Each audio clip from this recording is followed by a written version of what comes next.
Salut à tous, j'espère que vous allez bien. On se retrouve aujourd'hui dans Excel 2016 pour voir ensemble comment indiquer à certaines cellules qu'elles contiennent un format particulier. Alors ça, qu'est-ce que ça veut dire? Eh bien ça veut simplement dire qu'on va nous dire à Excel que par exemple toutes les cases qui sont ici en dessous de date doivent contenir forcément une date et on va aussi lui indiquer un format dans lequel il doit faire apparaître la date. Alors ça va servir à quoi? Déjà ça va servir au niveau de la mise en forme, tout simplement à avoir un format qui est commun à toutes les dates, ce qui va peut-être vous faciliter un petit peu la vie, et ça va aussi vous servir à d'autres choses lorsque vous allez analyser vos données. Par exemple, si Excel comprend que ce sont des dates, eh bien il va vous faciliter un petit peu le travail quand vous allez faire des tableaux croisés dynamiques, ou quand vous allez faire des calculs avec des dates, ou quand vous allez faire tout un tas d'autres choses. Donc, comment indiquer à Excel que tout ça doit contenir des dates ?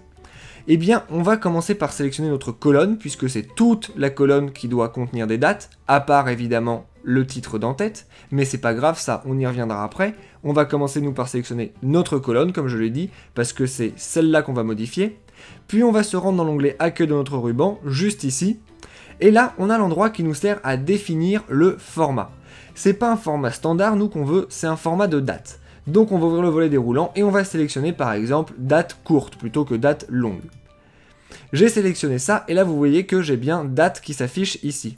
Maintenant si je vais à l'intérieur de date et que je tape par exemple 12 septembre 2004 et que je fais entrer, eh bien vous voyez que Excel comprend ce que veut dire 12 septembre 2004 et qu'il me le met dans un certain format. Et ça il le fait absolument seul.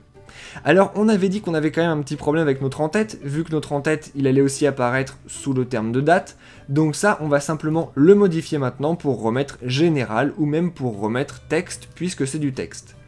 Alors pourquoi on a sélectionné toute la colonne et après changer celle-là plutôt que par exemple sélectionner tout ça directement?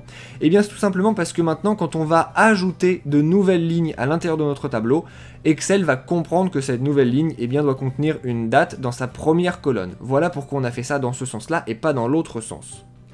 Alors vous avez vu que ça marche pour les dates et je vous ai dit aussi tout à l'heure qu'on pouvait modifier la manière dont la date apparaissait. Pour ça il faut resélectionner notre colonne, on va retourner ici pour choisir le type de format, et ce coup-ci on va pas sélectionner soit date courte soit date longue, mais on va faire autre format numérique. Lorsqu'on fait autre format numérique, on a une nouvelle fenêtre qui s'ouvre comme vous le voyez, et là on peut choisir la catégorie que l'on veut. Nous on voulait une date, et là comme vous le voyez, eh bien Excel vous propose plein de formats différents pour entrer votre date. Si par exemple je ne veux pas qu'elle apparaisse comme ça, eh bien je peux lui dire qu'elle peut apparaître comme ceci par exemple. Et si je fais OK, vous voyez que ma date est automatiquement modifiée ici au niveau du format et qu'elle s'affiche bien comme j'ai envie qu'elle s'affiche. Alors ça marche pour les dates mais ça marche aussi pour un tas d'autres choses. Par exemple pour des montants d'argent. Là vous voyez qu'ici j'ai des montants, donc des sommes monétaires. Si je sélectionne toute ma colonne, que je retourne ici et que je choisis monétaire, eh bien vous voyez que ça s'affiche quand même un petit peu mieux que ce que j'avais au début. Je ne vais pas oublier évidemment de changer ma ligne d'en-tête pour remettre ici du texte. Vous savez donc maintenant comment indiquer un format de cellule à l'intérieur d'Excel 2016. C'est quelque chose que je vous conseille de faire puisque ça vous simplifie, comme je vous l'ai expliqué, la mise en forme, mais ça va aussi énormément vous simplifier le travail lorsque vous serez en train de traiter vos données plus tard.